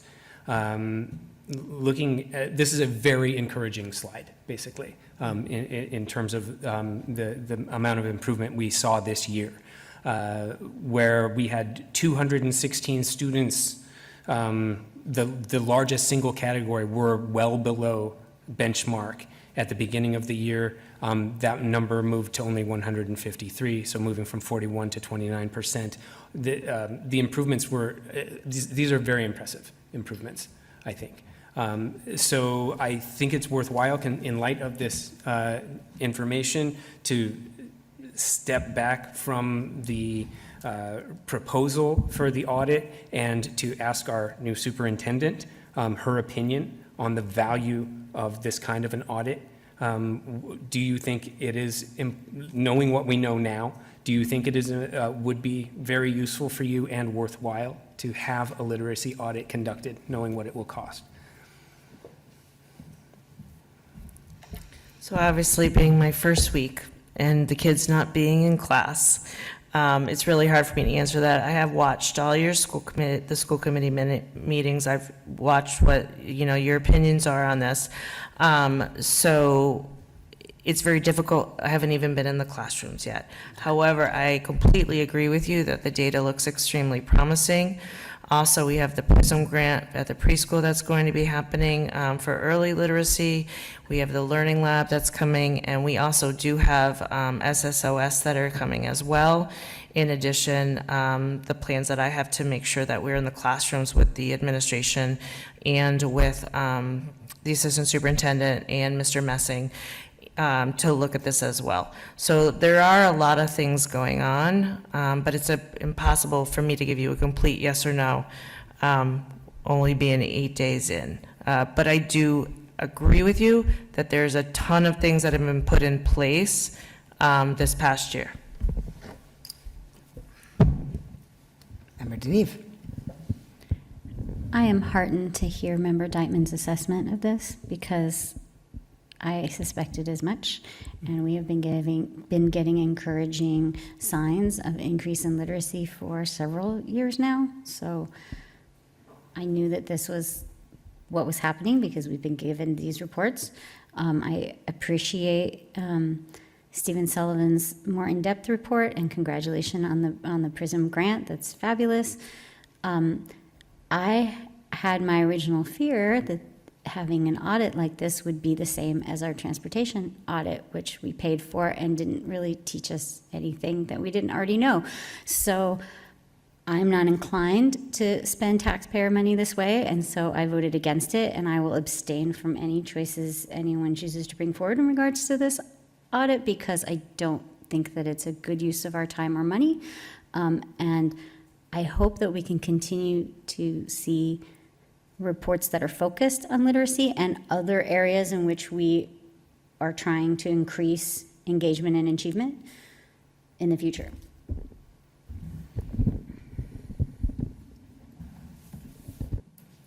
Other comments?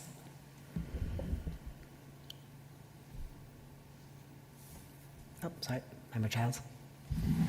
So is there a counter proposal then to go back and undo when we voted to do the literacy audit, though I don't know how we would do that with Robert's rules, or is it just to postpone this to evaluate later?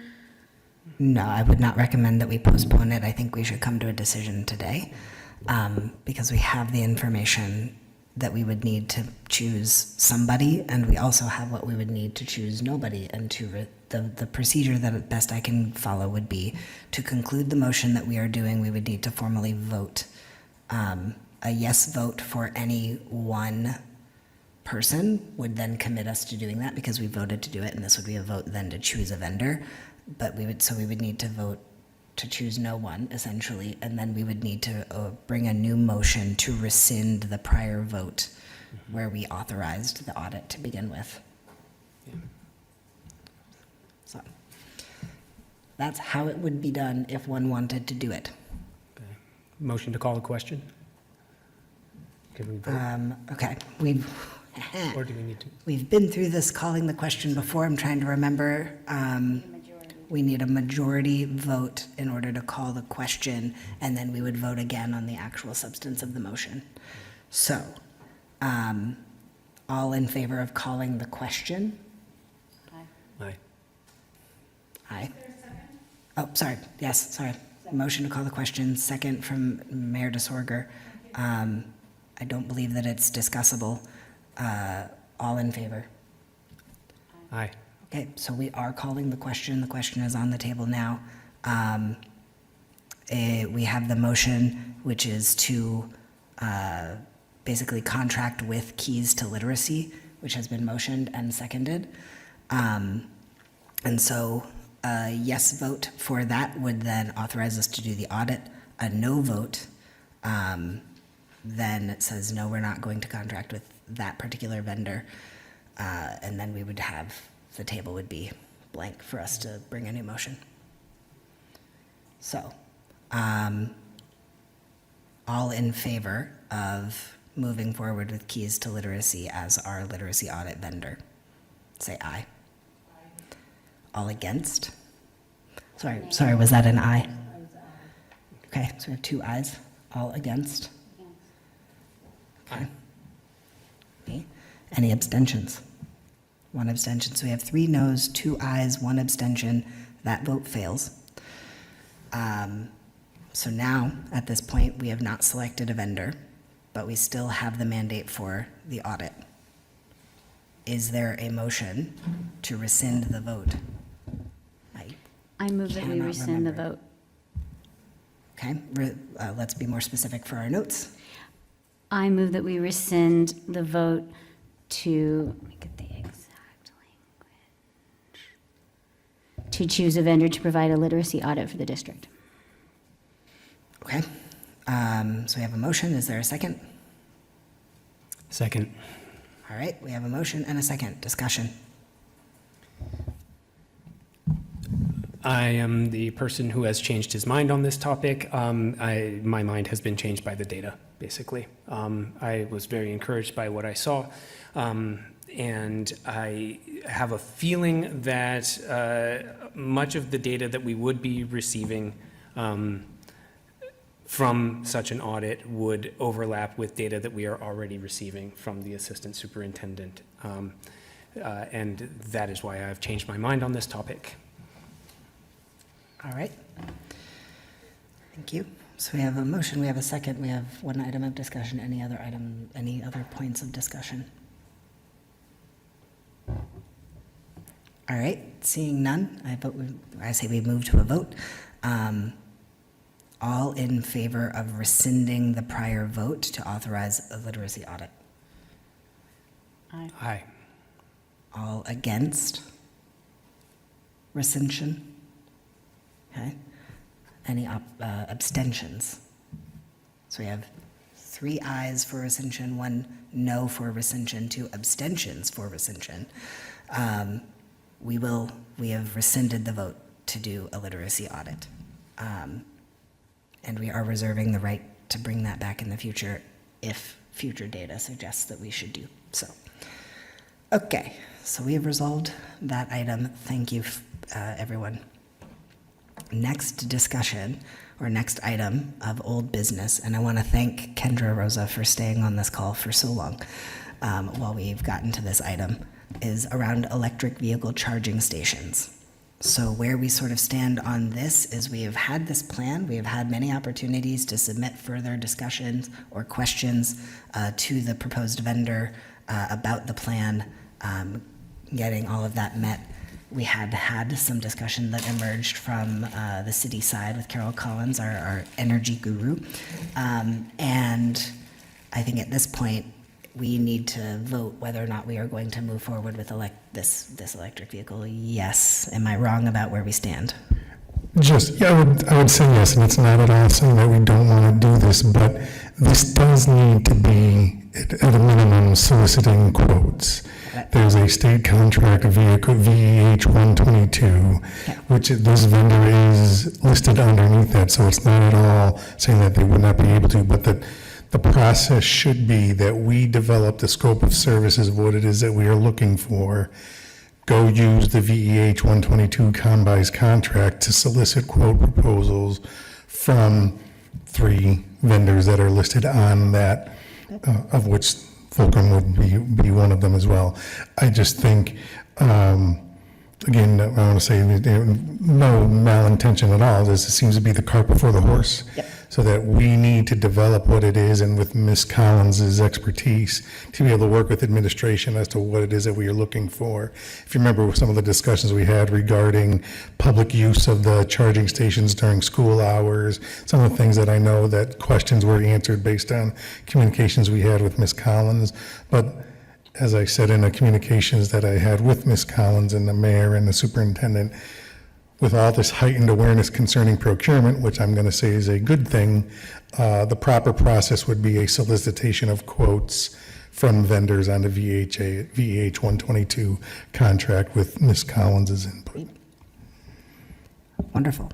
Then we are sort of at a place then where we need to even have a vote, if we would like, to authorize our administration to pursue that. Do we want that? I think folks were generally kind of excited about the idea of it when it was coming up, but yes. Sorry, my microphone turned off. I move to authorize the administration to solicit bids for electric or EV charging stations. I apologize for that poor wording, and good luck making sense of it. Second. All right, we have a motion, we have a second. Discussion about that. Yes, Member Denise. I cannot tell you how wonderful and beneficial it will be for the EV owners of Franklin County to be able to use something other than ChargePoint and Tesla. This will truly open the world for more EVs on our streets, and that's better for our environment. And if you're an EV owner, you know exactly what I'm talking about and the frustrations that happen therein. So Just to clarify, these wouldn't be on the streets, they would be on school property for one, and Yes. also, just to, this now dovetails into the responsibility of which department to conduct the bid. Because again, this being with energy related, is this Ms. Collins taking the lead? She's done this before. I have no problem doing it. I'm just saying that, you know, this is where we have that sort of the two-headed responsibility as to which head should be responsible. I understand. I'm just so thankful that there will be possible competition. Okay. Yes, Member Childs. Something else I would like to see along with what the scope put out is, I would like to see, if not the direct emails from Ms. Collins, a summary of how the discussion with the city went, just so that we'll be really informed when we see the bids. Okay. Yeah, as far as who actually does this process, that's an excellent question. I think we're excited about the possibility of having them available to our staff or to people who come and attend events at our schools, for one, and we've got some good space for it. And at the same time, all of our stuff is owned by the city anyway. And if the city has experience in soliciting these bids, then I want to make sure that that's taken into consideration. My wondering and my question, and this would be for the mayor and for Andy, do you all ever collaborate on this sort of thing? Is that a possibility, or just like by the nature of the system, is that weird, like literally with the paperwork? Normally one would take the lead, but I mean, we've collaborated before, but at the same time also, I say this with, you know, no ill will or anything, but I have had my wrist slapped when time came for doing some potential work for, I'll bring up the Federal Street elevator when we first started here. Prior administration in the city, when I was gonna go out and solicit quotes for doing the work, I was told, stay in your lane. So, and we've had that discussion with the mayor as far as, and then Mr. Nemberkow regarding, you know, who's supposed to be doing what regarding those things. And that's why, like, when we had this discussion last time, I'm kind of a strict interpretationist of when it comes to roles and responsibilities, with capital being the city responsibility, that they would take the lead on capital things. Operational side work would be done by the school, by myself. This kind of falls somewhere in between. I'd be more than willing to work with Ms. Collins. We were working on the energy recovery units when we got the grant that, you know, so it's not, you know, not like we wouldn't, so. Great. Yes, Mel. Can you, yeah, can you use the mic? Thank you. I know from lots of conversations that our parking lots in some schools are too small. That if we have family events, they're parked out and blocking streets. So I understand if you're thinking the high school. The middle school parking lot, I mean, just going there in the middle of the day to go to a superintendent's meeting, forget it. You also have a helicopter that's, you know, gonna come in. And the elementary school's parking lots are, Federal Street has to use the church parking lots with their blessing if they have overflow. Newton's is too small. There's been a fight to get that one paved in the back for years, and it's never made it. And Four Corners, I don't believe, has space as well. Someone would need to look at what is available. The only one I can think of is the high school, because it's the newest parking lot. And that I understand with children who also drive cars, and also maybe putting vans there, and other vehicles. But I think putting them in parking lots that are already crowded may be a problem. And I also really, there's questioning, you know, I guess I've lived in Greenfield too long. It's like when you want to put in a new playground, you have to go through the rec department. You know, DPW takes care of the fields. It's like, I just don't want it to be another thing. It's not my job. Like, city side versus school side, and everybody says it's not their job.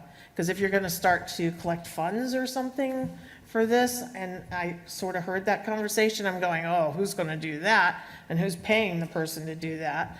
And so, I mean, I think there's a lot to work out, detail-wise. I'm not ready to vote until those sort of details, and talk about a hive activity that needs to follow us, once you put those in. I think that would just need to, everybody needs to understand who's responsible for what. That's just my concern. Okay. It's just, there's a history. All right, Member Childs, and then Member Deneve, and then. Yeah, I definitely hear you about parking lots, AEL in particular, no space, but I do think it does make sense at the high school, especially considering all of the town civic events that happen there. But I think that would be under the scope that would be developed for bid solicitation. And in authorizing the admin to seek the bids, could that be the same as authorizing them to go to the city and work with the city on bids? And then if we don't like what we see, we don't have to go with it. And Member Deneve and the mayor. I think this can only be a good thing for Greenfield. The chargers that are in the parking garage and behind the city hall are not always working, and Greenfield charges the highest rate of electric charging of any town anywhere. It's absolutely upsetting. It's like 3 times the rate of Northampton. Like, it's really over the top. We can make money from this, and I guarantee you, at every family night, there will be an adult with an electric vehicle that's there that will plug in and pay.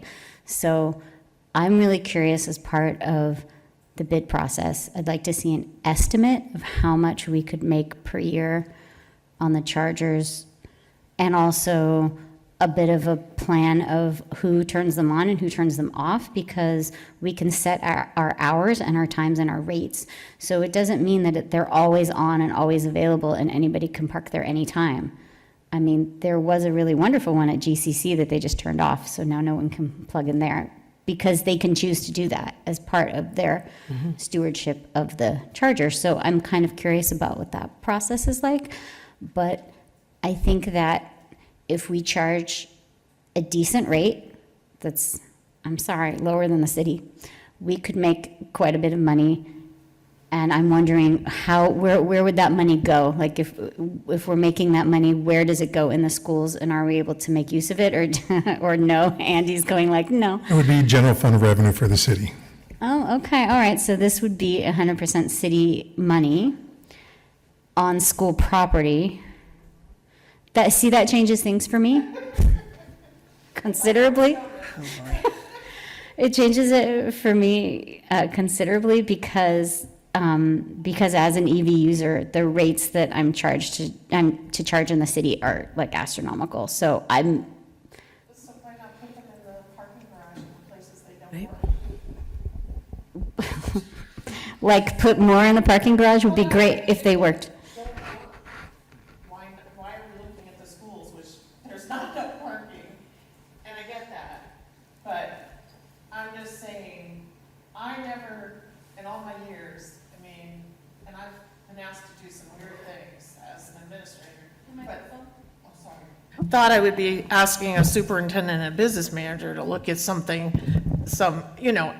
I just, it's bad enough how much time we've spent on vans. Now I'm in a whole new, and I get where you're coming from, because the city needs this, totally, I understand that, and we all want, to do right by the environment. So there are big parking lots in Greenfield. And if the things aren't working in those other parking lots, why aren't we saying to the mayor, here's this nice woman who's willing to give us quotes, why doesn't she look at the parking garage? Is there a discount to put these in schools? I mean, Yeah, that's kind of my question, because I know that they were talking about that there the wouldn't money be a would go to the cost. city. I guess I'm saying, to finish my thought, I want there to be nothing but electric charging stations all over the town. That can only help us. We're all driving them. It's happening. Like, I'm sorry, people maybe don't want it to happen, but it's happening. So how can we do that at the most, like, economically fair rate that encourages that use and, like, uses the property correctly? So I guess I need, like, more information and I need like a cliff notes of how this is going to go down, but I'm down for the electric charging because like that affects my life every day. Okay, Mayor, did you want to? So, two things. I see Carol Collins is on the meeting as well. Yes. I think that it would be, and this whole idea about the chargers, this actually came from the school committee, but we definitely need more chargers, and there's a huge push for the fast ones as well. So, if you have any question about that, Carol's on. If she wanted to take the lead on this, if you decided to do it. Carol, they've said, I don't know what our rates are compared to other municipalities. I've heard you say that. I don't have an electric vehicle, so I don't know. But first of all, we are looking at all the ones that aren't working that we have anything to do with, and then we call Mass DOT because the one behind the registry has been intermittent. So, but what I hear the most need for are the faster ones. That's the ones that people want, and they're practically lining up to use that. So whether or not we decide to have them on school property or not, I think there's a problem with some of the parking lots, like you said, but the high school might be wonderful. And if we do that, I would think Carol does have a lot of experience with that. Carol, you're on. I don't want to put you on the spot, or actually I'll defer to the chair first. Right, so I think there's a few matters that we need to address. One, at least with the one proposal we've received so far, it was not for the fast chargers. So there's that. The second, I have a question about the source of funding, because essentially this came to us with the understanding that it was free, like that we wouldn't actually be outlaying this up front. Maintenance, like long-term, that's us, but like in terms of putting them in. Was that, Andy, do you know, for schools in particular, or is that, like, can the city also do that? The VEH 122 contract is for any municipal organization to use. So it's not agnostic to schools. Okay.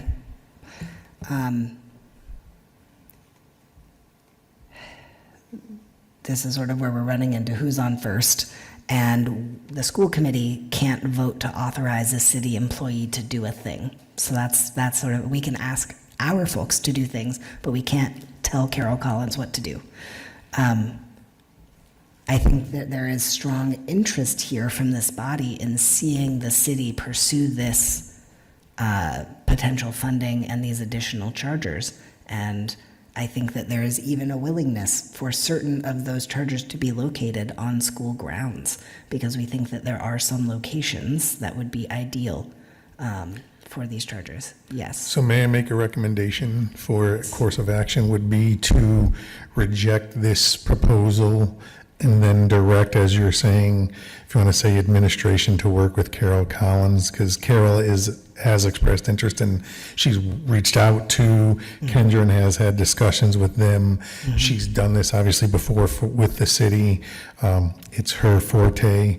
So I would say that it would be worthwhile for us to have a meetings with her, she and I, to talk about next steps to explore and address some of the things that we're talking about, to look at the schools. Does it make sense to just start with the high school first, or what have you, and look and see what it is that would entail, to work out logistics regarding, I get worried when they say that it doesn't cost anything, so it's a thing where just to kind of make sure, and that gets to, again, the point of letting, and this is not speaking ill of anyone that's come forward. I know other vendors have come forward regarding other things regardless, but there is a process, there is a procurement process where, using another school analogy, is like, we need to drive the bus on this. So to work with Carol, where we would come up with the scope of service about exactly what it is that we are looking for that we would put in the scope. Want the level 2 chargers, fast, whatever you want to describe them as, certain number, the capacity to turn them on and off, what have you, and all those types of things, we would put in the scope of services. And, that way there, we would make sure that we are getting exactly what it is that we want. And again, not saying that the proposal wasn't going to give us what we want, but as we're hearing now, there are concerns about parking capacity at some of the schools. So that would be my recommendation. Great.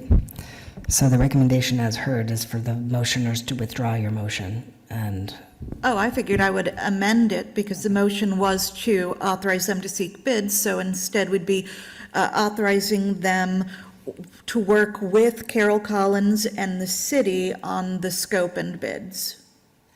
Is that a close enough amendment to count as an amendment? Friendly amendment? sure.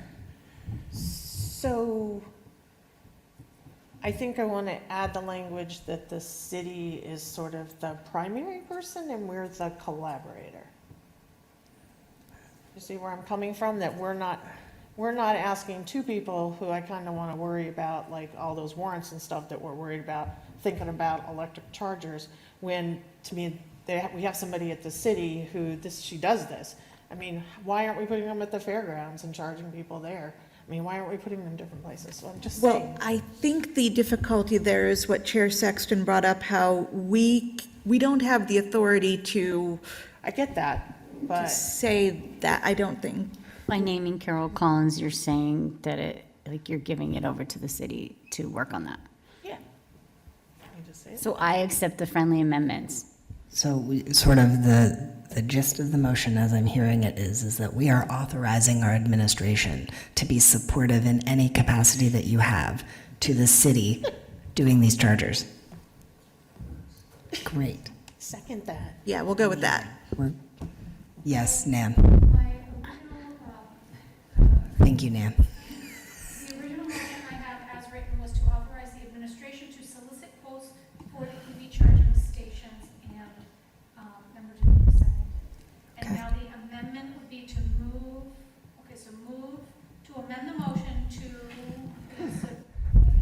Yes, that we sort of authorize and direct our business and finance and superintendent to support the solicitation of bids. We will not take the lead. We will support. And I'm still the second, and I've accepted the friendly amendment. Amazing. the business department to authorize the solicitation of bids. Nope, we authorize them to support the solicitation of bids. And Tricia's gonna kill us. No, she's just keeping us on track. She's doing great. Love you all, and I want to be accurate. Was to amend the motion to authorize the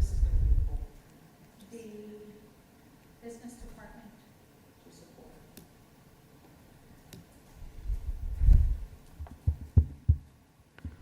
The authorization of solicitations. No, I support. think we cut that language out in the amendment.